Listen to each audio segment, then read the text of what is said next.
विधानसभा लोकसभा के निर्वाचन की मतदाता सूची को त्रुटि रहित अपडेट रखने के लिए जिला निर्वाचन अधिकारियों को दिया गया प्रशिक्षण। मुख्य निर्वाचन अधिकारी नवदीप रिड़वा ने लखनऊ में जिला निर्वाचन अधिकारियों को दिया प्रशिक्षण। भारत निर्वाचन आयोग के कार्यक्रमों और दिशा निर्देशों से कराया अवगत। प्रशिक्षण में मतदाता सूची अपडेट करने, मतदेय स्थलों का संवाचन करने और निर्वाचन संबंधी कानूनों की दी गई जानकारी। मुख्य निर्वाचन अधिकारी नवदीप रिड़वा ने प्रत्येक मतदेय स्थल पर अधिकतम 1200 मतदाताओं की संख्या सुनिश्चित करने और परिवार के सदस्यों का नाम एक ही पोलिंग बूथ में दर्ज कराने के निर्देश दिए। मतदाता सूची को त्रुटि रहित बनाने, बीएलओ की नियुक्ति नियमानुसार करने और राजनीतिक दलों के साथ बैठक करने पर जोर दिया गया। जिला निर्वाचन अधिकारियों को ERO, नेट, बीएलओ ऐप और वोटर हेल्पलाइन की जानकारी दी गई। पहली बार जिला निर्वाचन अधिकारियों का कराया गया भौतिक प्रशिक्षण, ताकि मतदाता सूची पुनरीक्षण के समय मतदाताओं को न हो परेशानी। नागरिकों से फॉर्म भरवाते समय सही जानकारी दर्ज कराने और फॉर्म 6, 7 व 8 से संबंधित जानकारी प्रसारित करने के दिए गए निर्देश।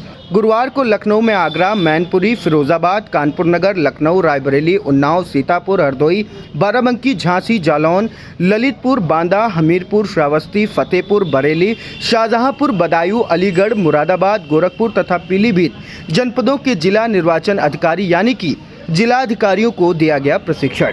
लखनऊ में जिला निर्वाचन अधिकारियों को प्रशिक्षण देने से पहले मेरठ और वाराणसी में पहला और दूसरा प्रशिक्षण सत्र आयोजित किया जा चुका है। आइए जान लेते हैं कि इस प्रशिक्षण सत्र में जिला निर्वाचन अधिकारियों को क्या निर्देश दिए गए हैं। 31 जिलों के जिला निर्वाचन अधिकारी यहाँ आए हुए हैं। इनका 1 दिवसीय प्रशिक्षण कार्यक्रम आयोजित हुआ है और ये प्रशिक्षण कार्यक्रम इनकी जो हमारे यहाँ वोटर लिस्टें बनती हैं, पोलिंग स्टेशंस बनते हैं, उनमें सामान्यतः कुछ कमियाँ रहती हैं। वो ठीक से बने वोटर लिस्ट, उसमें सभी लोगों के नाम जुड़े रहें। जिन लोगों की मृत्यु हो गई या जो वहाँ से स्थानांतरित होकर चले गए उनके नाम चले जाएं, फ़ोटो सही हो, नाम सही हो, पोलिंग स्टेशन सही से बने। और अब जो भारत निर्वाचन आयोग ने एक नए निर्देश जारी किए हैं कि किसी भी पोलिंग स्टेशन में 1200 से अधिक वोटर्स नहीं होंगे। पिछले साल लोकसभा चुनाव हुआ था, उस समय मानक 1500 वोटर्स का था। तो इसका मतलब ये हुआ कि काफ़ी बड़ी संख्या में हमारे उत्तर प्रदेश में पोलिंग स्टेशन नए बनेंगे। आज की तारीख में हमारे यहाँ 1,62,462 पोलिंग स्टेशन हैं उत्तर प्रदेश में और लगभग 19,500 के आसपास नए पोलिंग स्टेशंस बनेंगे। तो पोलिंग स्टेशंस अच्छी जगहों में बने, ऐसे बने कि किसी भी मतदाता को 2 किलोमीटर से अधिक चलना ना पड़े, दिक्कत ना हो और आसानी से लोग पहुंच सकें। तो आज का जो ट्रेनिंग कार्यक्रम है, तो सभी जिला निर्वाचन अधिकारियों को संविधान के क्या प्रावधान हैं जिसके अंतर्गत वोटर लिस्टें बनती हैं, हमारा अधिनियम कौन सा है, एक्ट कौन सा है, उसके क्या प्रोविजंस हैं, रूल्स क्या हैं, रूल्स के क्या प्रोविजंस हैं, इलेक्शन कमीशन के अलग अलग इंस्ट्रक्शंस होते हैं और उससे एक फिर मैनुअल बनते हैं। तो हमारे जो वोटर लिस्ट है हम लोग इलेक्टोरल रोल बोलते हैं, इलेक्टोरल रोल मैनुअल है 2023 का। इसी तरह पोलिंग स्टेशन मैनुअल है 2020 का। तो काफ़ी ज़्यादा प्रावधान है, काफ़ी उसका जो नंबर है, तो उस हर प्रावधान की सही जानकारी सभी जिला निर्वाचन अधिकारियों को हो। बहुत से ऐसे जिला निर्वाचन अधिकारी हैं जो पहली बार डीएम बने हैं, उनके लिए बिल्कुल नया होगा। लेकिन जो पहले से भी अधिकारी इस पोस्ट पे, उनके लिए भी बहुत सी चीज़ें ऐसी हैं जो इतनी स्पष्टता लोगों को नहीं रहती। तो आज के जो हमारा दोपहर से पहले का सेशन था, उसमें हमने संविधान के प्रावधान, लोक प्रतिनिधित्व अधिनियम 1950, रजिस्ट्रेशन ऑफ इलेक्टोरल रोल्स 1960 और अलग अलग इंस्ट्रक्शंस आयोग की, उनसे सबको परिचय कराया, उनकी जो शंकाएँ थी उनका समाधान किया। और आफ्टर सेशन में ERO नेट है, एक वेब बेस्ड सॉफ्टवेयर है, पूरे भारत में जितनी हमारी वोटर लिस्टें बनती हैं उसके माध्यम से बनती हैं। उसको सही ढंग से चलाना सभी जिला निर्वाचन अधिकारियों को आए। इलेक्टोरल रजिस्ट्रेशन ऑफिसर जो एसडीएम स्तर के अधिकारी होते हैं, जो एक्चुअल में निर्णय लेते हैं किसी का नाम बढ़ाने का, काटने का, वो कैसे अपना काम करते हैं उसकी जानकारी भी दी जाएगी। बूथ लेवल ऑफिसर्स जो घरों में जाते हैं, वोटर्स की जांच करते हैं, स्थलीय जांच करते हैं, वो BLO ऐप, एक मोबाइल बेस्ड ऐप है, उसके माध्यम से अपनी रिपोर्टें देते हैं। वो किस तरह से अपना काम करते हैं उसकी भी जानकारी जिला निर्वाचन अधिकारियों को दी जाएगी। इसके अलावा एक बहुत महत्वपूर्ण काम है जो हमारा इलेक्टोरल फोटो आइडेंटिटी कार्ड, जिसको हम एपिक बोलते हैं, वो समय से सारे वोटर्स को पहुंच जाए, घरों में उनको मिल जाए। उसको कैसे हम एफिशिएंटली पहुंचा सकते हैं, उसमें जो थोड़ी बहुत त्रुटियां रहती है उसको कैसे दूर कर सकते हैं। और एक इस सबसे प्रक्रिया से जुड़ी जो शिकायतें हमारे पास आती हैं, नेशनल ग्रीवांस सर्विस पोर्टल, उसमें जो शिकायतें आती हैं उसका गुणवत्तापूर्वक और समयबद्ध ढंग से निस्तारण हो, जिससे हमारे सिटीज़न संतुष्ट हों। उनका फीडबैक आता है, उस फीडबैक के बेसिस पे एक रेटिंग बनती है हर स्टेट की, हर ज़िले की, हर असेंबली कॉन्स्टिट्यूंसी की, वो कैसे बेहतर से बेहतर हो। आज की तारीख में हम टॉप 3 स्टेट्स में उत्तर प्रदेश है। या ऐसी शिकायत आती है कि उनको पोलिंग स्टेशन पे जाने पे पता लगा कि उनका पहले पिछली बार तो यहाँ वोट था, इस बार कहीं और वोट है, तो दिक्कतें होती हैं। ये दिक्कतें ना हो।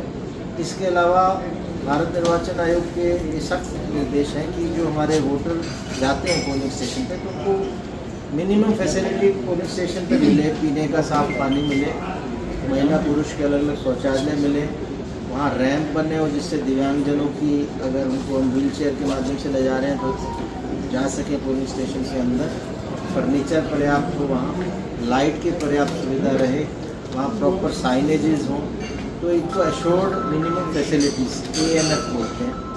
आज की तारीख में 99% के आसपास पोलिंग स्टेशन पे सातों AMF हैं, लेकिन निर्देश है कि 100% पोलिंग स्टेशन पे AMF होना चाहिए। जो कैसे मॉनिटरिंग ये करें कि उनको पता लगे किस पोलिंग स्टेशन में कौन सी फैसिलिटी नहीं है, और फिर ये जो समय हमारे पास इलेक्शन तक है, इस दौरान उस फैसिलिटी को वहाँ पूरा करें। इसके अलावा एक्सटेंडेड मिनिमम फैसिलिटीज़ भी हैं 20-22, उस पर भी लोगों को ट्रेनिंग के माध्यम से सेंसिटाइज कर रहे हैं कि उस पर भी निगरानी रखें। जिला निर्वाचन अधिकारी डिस्ट्रिक्ट मजिस्ट्रेट्स को बनाया जाता है, और डिस्ट्रिक्ट मजिस्ट्रेट बहुत ज़्यादा बिजी हैं, सारे विभागों की कुछ ना कुछ समितियों के अध्यक्ष हैं, उनके पास समय कम रहता है।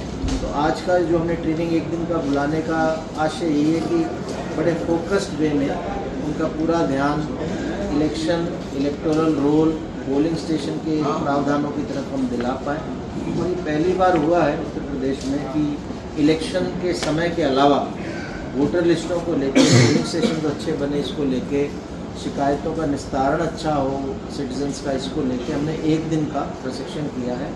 इसको हमने पूरे उत्तर प्रदेश में 3 चरणों में किया। सबसे पहले पश्चिम उत्तर प्रदेश के ज़िलों के लिए मेरठ में हमने 7 जुलाई को एक प्रशिक्षण कार्यक्रम आयोजित किया था। पूर्वी उत्तर प्रदेश के ज़िलों के लिए फिर हमने 11 जुलाई को वाराणसी में इसका आयोजित किया था, और जो बचे हुए ज़िले हैं उनको आज लखनऊ में बुलाया था। तो हमारे 31 आज जिला निर्वाचन अधिकारी में उपस्थित हुए हैं, और हमें उम्मीद है कि आज का जो प्रशिक्षण कार्यक्रम होगा उससे बहुत लाभ इनको मिलेगा। और प्रशिक्षण के अंतिम जो हमारा आधा घंटा है उसमें हम मूल्यांकन भी एक टेस्ट के माध्यम से करते हैं कि जो दिन भर की ट्रेनिंग हुई उसमें कितना लोग ग्रहण कर पाए। इससे पहले हमने सारे 403 विधानसभाओं के इलेक्टोरल रजिस्ट्रेशन ऑफिसर्स, निर्वाचक रजिस्ट्रेशन अधिकारी, उनका भी एक दिन का ट्रेनिंग किया था। वो भी 3 चरणों में किया था, लखनऊ में ही हुआ था।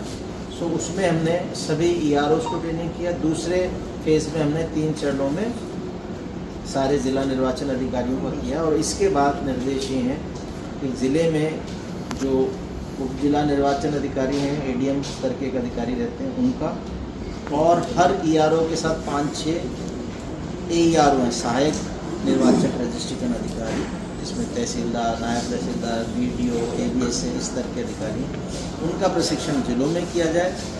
BLO जो घर घर जाते हैं, हर पोलिंग स्टेशन के लिए एक अलग से पृथक BLO है, उन BLO का भी छोटे ग्रुप्स में अच्छे से प्रशिक्षण हो, ताकि जानकारी सभी कर्मचारी अधिकारियों को रहे, और उसके बाद समीक्षा हम लोग अच्छे ढंग से कर पाएँ और प्रयास ये कि अगला इलेक्शन में इतना बेहतर ढंग से हम करें कि शिकायतें जो ट्राई थोड़ी बहुत रहती हैं वो ना रहे और हमारा वोटिंग परसेंटेज अच्छा हो, महिलाओं का एनरोलमेंट वोटर लिस्ट में, दिव्यांगजन का एनरोलमेंट, थर्ड जेंडर का एनरोलमेंट और 18 साल 19 साल के जो युवा हैं उनका एनरोलमेंट भी पर्याप्त मात्रा में हो, जिससे हमारी जो वोटर लिस्ट है वो इंक्लूसिव हो, सभी लोग हो, जैसे समाज में जिस प्रोपोर्शन में लोग हैं वो सब हमारी वोटर लिस्ट में भी रिफ्लेक्ट करे।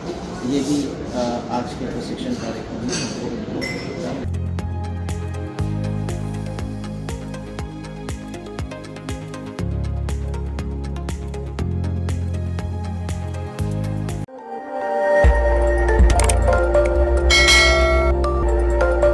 खबर आपकी, नजर हमारी।